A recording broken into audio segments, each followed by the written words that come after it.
आप सभी को विश्व पर्यावरण दिवस की हार्दिक शुभकामनाएं और बहुत बहुत बधाइयाँ।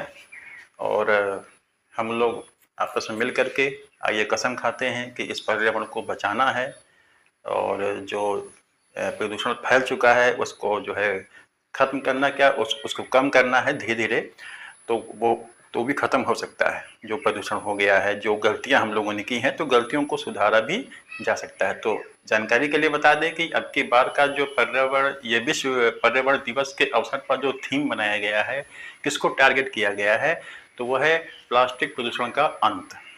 क्योंकि प्लास्टिक वर्तमान समय में देखा जाए तो एक बड़ी समस्या के रूप में सामने आ रहा है और भविष्य में तो चारों तरफ प्लास्टिक ही प्लास्टिक होगा, अगर इस कदर ये प्लास्टिक का यूज होता रहा तो।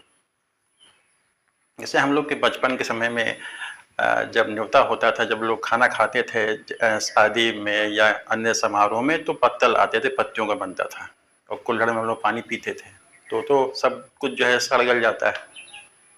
इसके अलावा जब हम लोग लखनऊ रहते थे तो और दुकान में जब जाते थे, कोई सामान खरीदते थे, तो कागज़ के लिफाफे मिलते थे, आधा किलो, 1 किलो, 2 किलो। तो इस कदर हम लोग और साथ में झोला भी लेके जाते थे, तो कागज़ के पैकेट मिलते थे। आपको ये भी बता दें कि जैसे जो है पार्ले बिस्किट है या ब्रेड वगैरह है, और भी चीज़ें जो मिलती थी खाने वाली, वो चीज़ें जो है कागज़ की पैकिंग में जो है आती थी। लेकिन जब से प्लास्टिक का युग आया, हर चीज़ जो है प्लास्टिक में ही मतलब कि कैद हो गई है। यहाँ से कि जो इंसान है, जो मानव जीवन है, वो भी प्लास्टिक में ही कैद होता जा रहा है। तो इससे बचना है हमें, क्योंकि प्लास्टिक तो खराब होना नहीं, और ना ही गलती है कि मिट्टी में मिल जाए। तो इस कदर हमें इसको हर संभव जो है तरीके से इसको रोकना है और कोशिश करके ख़त्म करना है इस प्लास्टिक को। तो इस तरीके से अब की बार का ये थीम रखा गया है। जागरूकता हमें और आपको दिखाना है, और सरकार को भी चाहिए कि इस पर जो कानून बने हैं उसको कठोरता से लागू करे। कोई हिला हवाली इसमें ना रखी जाए, क्योंकि पृथ्वी ही एकमात्र ग्रह है जहाँ पर मानव जीवन संभव है, इसके पर्यावरण की वजह से। अगर यही जो है खत्म हो गया और प्रदूषित हो गया जो है बड़े पैमाने पर, तो यहाँ पर तो मानव जीवन और भी कठिन हो जाएगा। तो आवश्यकता है हमें कि इस पृथ्वी को बचाना है।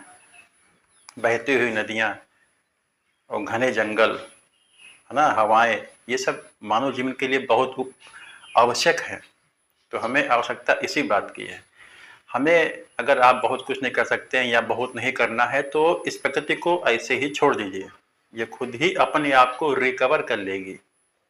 ये इसके अंदर इतनी क्षमता है कि अपने आप को कंट्रोल कर सकती है और अपने आप को फिर से रिकवर कर सकती है। तो आवश्यकता है इसको हम समय दें और मौका दें। तो आज के दिन सब लोग जो है एक दूसरे को बधाइयाँ देंगे और फ़ोन पे स्टेटस लगाएंगे, फेसबुक पर भी लोग अपना अपना जो है विचार लिखेंगे। तो विचार लिखिए, तो उस विचार पर काम भी करिए। ये नहीं खाली बोल दिया और आपस में चर्चा कर ली, रैली निकाल ली, थोड़ा दुख व्यक्त कर लिया। गलती तो हम ही ने की है, तो दुख काहे व्यक्त करना। दुख व्यक्त करने से समस्या हल नहीं होगी, उस पर काम करना होगा। तब जाकर के ये जो प्रदूषण हो चुका है इसको कंट्रोल किया जा सकता है। और यही आपको हम बताना चाह रहे थे, और सभी लोग जानते हैं कि हमारे लिए ये कितनी आवश्यक चीज़ है। और सभी लोग कहते हैं कि इस पर्यावरण के बिना हमारा जीवन जो है इस पृथ्वी पर जो है संभव नहीं है।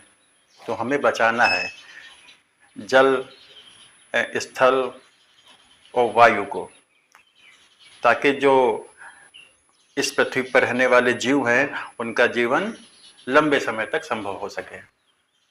अगर नहीं फिर करना है तो फिर ठीक है, जो भविष्य में जो आपको जो परिणाम जो भुगतने होंगे, तो फिर मतलब कि वो भुगतना ही पड़ेगा। तो अभी मौका है, अभी समय है कि इस प्रदूषण को जो कम किया जाए और पृथ्वी को बचाया जाए। बस यही था आज का मैसेज। आप सभी को फिर से एक बार बहुत बहुत बधाइयाँ। धन्यवाद।